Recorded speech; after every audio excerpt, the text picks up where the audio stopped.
सत्याचा आवाज, खोट्याला चोप देणार. आपण पाहत आहात जनशक्ती लाईव्ह न्यूज.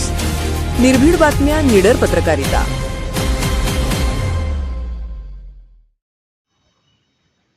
मिरजमध्ये दहशत माजवण्याच्या तयारीत असलेल्या टोळी जेरबंद. रेकॉर्डवरील गुन्हेगारासह 5 जणांना पोलिसांनी ठोकल्या बेड्या.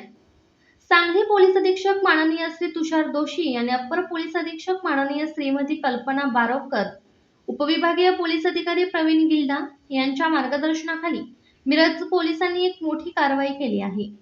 मिरज शहरात घातक शस्त्रांसह दहशत माजवण्याच्या तयारीत असलेली एक टोळी जेरबंद करण्यात आली असून यामध्ये एका तडीपार रेकॉर्डवरील आरोपीचा देखील समावेश आहे. पोलिसांनी या कारवाईत एक आलिशान BMW कार आणि लोखंडी कोयता जप्त केला आहे.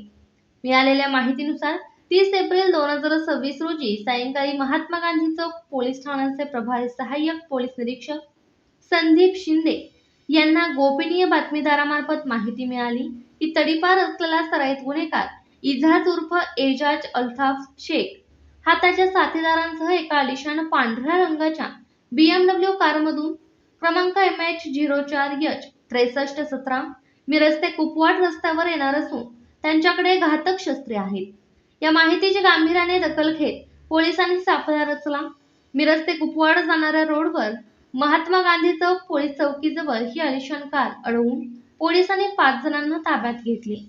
त्यांची झडती घेतली असता कारमध्ये एक लोखंडी कोयता आढळून आला.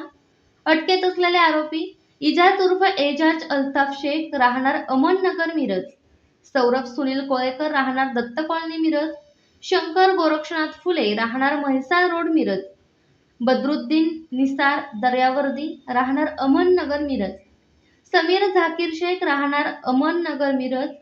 मुख्य आरोपी इजाज शेख हा सराईत गुन्हेगार असून त्याच्यावर खून, खुनाचा प्रयत्न आणि बेकायदेशीर जमाव जमवणे असे गंभीर गुन्हे दाखल आहेत. त्याला सांगली व कोल्हापूर जिल्ह्यातून 2 वर्षांसाठी तडीपार करण्यात आले होते. तरीही तो शहरात बेकायदेशीरपणे प्रवेश करून गुन्हे करण्याच्या तयारीत होता. या कारवाईत पोलीस उपनिरीक्षक Sambhaji Gaikwad, police head constable Abhijit Dhangar, Sakshi Patange, police Naik Nanasaheb Chandanshive, police constable Vinod Chavan, Javed Shaikh, Amol Todkar, Mohsin Tinmikar, Rajendra Harge आणि रामकृष्ण सुरवसे यांनी मोलाची कामगिरी बजावली. या यशस्वी कारवाईबद्दल पोलीस प्रशासनाचे कौतुक होत आहे. जनशक्ती लाईव्ह न्यूज चॅनलला लाईक करा, शेअर करा आणि सबस्क्राईब करा.